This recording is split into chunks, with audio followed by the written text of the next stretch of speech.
Specifically, the case law says. Whoa. How the hell do you jump to that conclusion? So if you show me a case, Mr. Martell, that says under those circumstances the court shouldn't hear it, then show me the case. Otherwise, you're wasting my time. You need to file a written motion. How long is that going to take you? Judge, how long is that going to take you? Judge, certainly. How long is that going to take you? If it's not going to be a lie, go for it. Judge, respectfully. No, you lied to me. Court does call the case People of the State of Michigan versus Darren Wilson.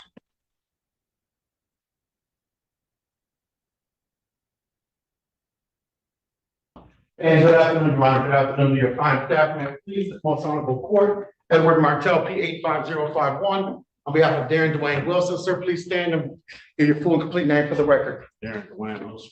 Thank you.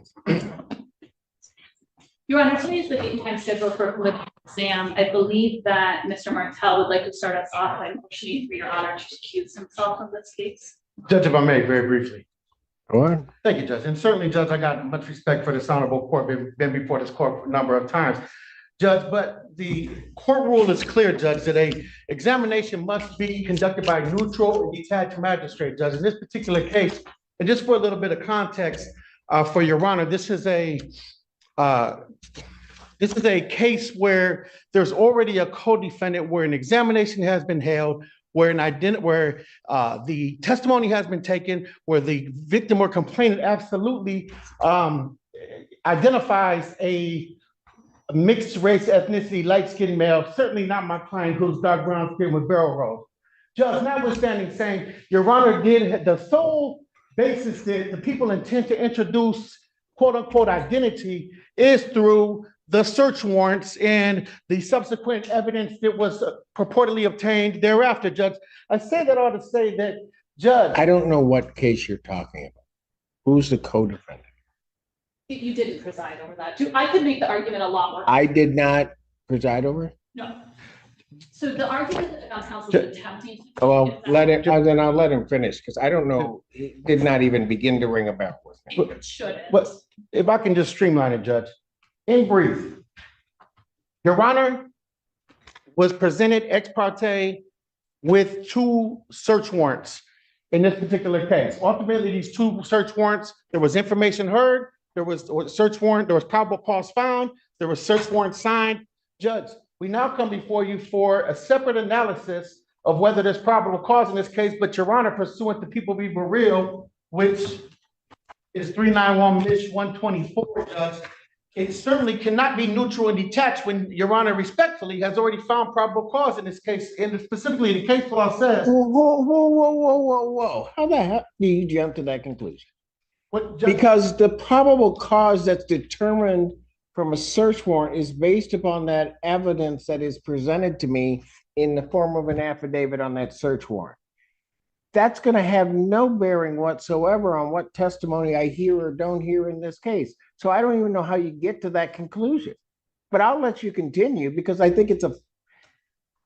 Go ahead. Thank you, Judge. And Judge, just certainly to preserve the record, certainly I don't want to come back on a quash or an appeal or even a remand, Judge, but the case law is clear. It says if the defendant requests a magistrate other than the magistrate who has already heard ex parte witnesses, such as the request should not be or should be regarded as reasonable and reasonable efforts exerted towards compliance, Judge. What ex parte witnesses did I hear from? Judge, Your Honor signed both of the search warrants in this particular matter. Certainly testimony. But that says I've heard from witnesses. I've not heard from any witnesses. Judge, so if it's your position. Does that case clearly apply to search warrants? That it's not limited to search warrants. But that isn't what I asked you, Mr. Martell. Yes, Judge. Is that applicable? I could certainly see a circumstance where I would have heard, like what you started out with, which doesn't seem to be true, that I heard something and then there would be a request that I not hear it because I've heard the witnesses or testimony. And so in that circumstance, there would be a much different analysis. But now you're trying to cite a case, apply it to something that I don't think that applies to. Judge, just by the very words that you said. And certainly you show me that it says that a judge that has, or a magistrate that has signed a search warrant should not then hear the preliminary examination where they made a finding. Judge, specifically, this relates to an arrest warrant, not a search warrant. However, if it's the position of the court that Your Honor has heard no testimony, sworn testimony or otherwise, then I guess our request would be moot. But I have read, so that we're clear, because you're playing fast and loose with words. So that it's clear, I would have read the search warrant. I don't recall receiving any testimony at all regarding that search warrant, because I typically don't. I make a determination if there's probable cause contained within the four corners of that document, swear the individual in, sign off on the search warrant. It's really as simple as that. So if you show me a case, Mr. Martel, that says under those circumstances the court shouldn't hear it, then show me the case. Otherwise, you're wasting my time. Judge, so acknowledged, I would say that Burrell is applicable, and I would also humbly submit, Judge, to the position of the court that anything outside the four corners of the exam transcript has been analyzed or sworn to, then it would certainly fall. Then you're going to need to file a motion, so I can, if it doesn't bear out, I can find it frivolous, and I'm going to adjourn this, and then I can sanction. You need to file a written motion. How long is that going to take you? Judge, How long is that going to take you? Judge, certainly. How long is that going to take you? If you cannot answer that question, then I will take a recess. I will give you time to think about that. And then I will come back, and I need your time frame for how soon you can file the motion. In fact, why don't we just do that? We're prepared to proceed. Why don't we just do that? You can take him back. Court's going to stand in recess. All right.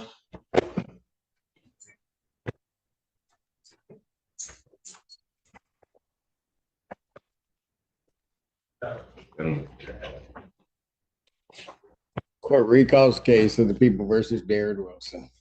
And good afternoon once again, Your Honor. Good afternoon to your fine staff. May it please this most honorable court, Edward Martel, P 85051, on behalf of Darren Dwayne.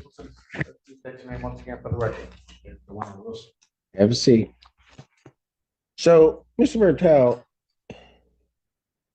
you know, I'm a bit concerned. I just take what people give me. But I'm just going to say this. You lied to me at the very beginning of your argument. I went back, had my staff go back. You said that I held a preliminary examination on the co-defendant. I couldn't recall it, but it's not true. That was an absolute falsehood and misrepresentation to this court. Ms. Hughes then points that out, but I'm still not sure. On the break, I go back, have my staff look it up, which was some doing, but if the case that you're referring to as a co-defendant is Christopher Harrison, that case number for reference is 24F22251, our case number. That is not the circuit court case number. I didn't handle that exam. Judge Barr handled that exam. So your initial argument regarding refusal started with and I hate using the word, but it's true. It started with a lie. Then, Mr. Martel, you continued with your lie regarding the import of the case of People versus Burrell, which you cite one portion of it about a magistrate who takes testimony and does that. And that's why I went through exactly what this court does regarding search warrants. And then you cite a portion of that, and I think intentionally skipped over the first part of that paragraph to mislead this court. And I'll tell you what it says. It says, whereas here, an affidavit presented to a magistrate was in conclusory form, which I'm sure those search warrants were, and did not state any of the underlying or operative fact, and no witnesses were examined, which they weren't, we can perceive no prejudice to the accused in having the magistrate who issued the arrest warrant, which is different, preside at a preliminary examination. If I may. If it's not going to be a lie, go for it. Judge, respectfully. No, you lied to me. Okay, if I may, Judge, very briefly, I think the record will reflect it. When I cited or spoke about a preliminary examination, I didn't speak directly as to this court having held it, but it having been previously held. I was not present at that particular examination. However, Judge, certainly I would make no false representations as to who held it or who didn't hold it. I think I just provided that for context. You want me to play it back? Judge, I certainly do not, but. You want me to play it back? Judge, I certainly, if Your Honor, some other time wants to, that's fine. No, if you're going to sit up here and tell me you didn't lie to me, you want me to play it back? Judge, then I stand corrected, Judge, but I certainly intend to make no misrepresentations to the context. The main argument is what it is. And certainly Your Honor is not barred from presiding over this exam. But again, and I've spoken with my client in the basis of just preserving the record and putting forth this argument, certainly mean no disrespect, harassment, or delay to the people. Judge, we're prepared to proceed. If Your Honor intends to deny, that's fine. Again, we're prepared. I don't know what your motion is because everything that is presented to me is not it. Ms. Hughes, do people have anything to say regarding this? I have quite the record to make regarding the one thing that I absolutely have to say, even though I think this argument is clear and where this situation is headed is clear, but the thing that needs to be abundantly clear, I do have a lot to say about the law and I do have my own cases to cite, but if Your Honor doesn't need those, I'll set that aside. But the thing that needs to be said is the search warrants that Your Honor reviewed are what led to the pertinent testimony today. They did not include the pertinent testimony that would be heard today. Your Honor signed off on search warrants that include facts that frankly are not being contested. The defense is not contesting that these crimes occur. They are contesting the defendant's identity. The search warrants led to evidence of the defendant's identity. Facts that Your Honor has never heard before, which is where we're about to go. But frankly, the law that I'm choosing not, and maybe I just need to, the law is actually clear that a judge who has reviewed and approved a search warrant, even on facts that they will later hear, that is okay, that procedure is okay. And specifically, I turn to People v. Cameron, which is an unpublished case of the Court of Appeals from 2013, and Cameron is Cameron. And in that case, not only did the judge review and approve the search warrant, but that judge went on to be the trial judge, a bench trial judge. And the Court of Appeals said in that case, so the issue that went up to the Court of Appeals was the defendant was claiming that his trial attorney was ineffective by not trying to recuse that judge. And the Court of Appeals said, failing to advance a meritless argument or raise a futile objection does not constitute ineffective assistance of counsel. That is what the Court of Appeals said about trying to recuse a judge who has previously reviewed a search warrant. The other case that is specifically on point is a much older case. It's from 1971. It's People v. Pitchford, 3-3 Mish at 299, 1971. In that case, the defendant actually, at the preliminary exam, wanted to attack the search warrant that the judge approved. And that judge that had approved the search warrant at issue went on to be the preliminary examination judge.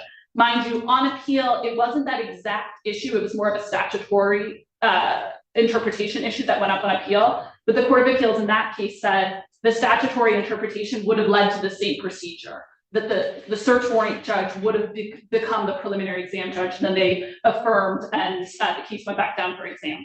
But in that case, we don't even have a case where the defense is trying to say that Your Honor inappropriately approved the search warrant. And we don't have a case where the defendant is even trying to contest any of the facts that were in the search warrant. Sorry, from having nothing to say, I always have a lot. No, that's fine. Anything else, Mr. Judge, just very Martell? briefly, and I certainly respect this. Because I'm going to tell you that, quite frankly, Mr. Martell, one may have to convince me why you have not, only in terms of your misleading of this court, attempted to try to have this judge recused for the purpose of forum shopping. Absolutely. Because, I think so. Because originally I had to step into this case, and I can tell you, you probably weren't necessarily real excited about it. But that's the way that the system works here. And so I think you're continuing on with that. And because there's no other reason, I think, to try to bring this frivolous argument. Judge, respectfully, I certainly enjoy practicing before Your Honor, and I certainly had no intent to mislead this court, or in fact, before the exam or the transcript thereafter. As far as I don't believe any misrepresentations were made to this honorable court, Judge. I stand firm on my word. At the end of the day, I think there's a basis for our argument to put forth. If it's the position of the court that it's not, certainly, Your Honor, we will move forward with your denial, and we're prepared for. I have not ruled. You will hear my ruling loud and clear. Yes, but do Judge. not presume that I'm going to deny it. Before I stepped off the bench, I asked, and I think properly so, your motion should be in writing. How long will that take you to do? If you won't answer me, then I will set the time frame. 2 weeks, please, and thank you, Judge. Defendant's motion to recuse would need to be filed by December 10th. Prosecutor will respond by December 20th. I will hear the motion on December 26th. This exam is moved to December 26th, 2024 at 12 noon. Thank you, Judge. Just for scheduling. Yes, go ahead. No, that's fine. I am not available on December 26th. I am That's- the person that will be filing the response. I would love to be the person to litigate it as well. Understood. Then preliminary examination, since this is not of the people's doing, and the defendant, by raising it as well as before, has waived any time requirements, the preliminary examination as well as hearing on the motion will be January 2nd Thank you, Your Honor. at Judge. 12 noon. Well, 12 noon. Thank you. thank you. Mine continue.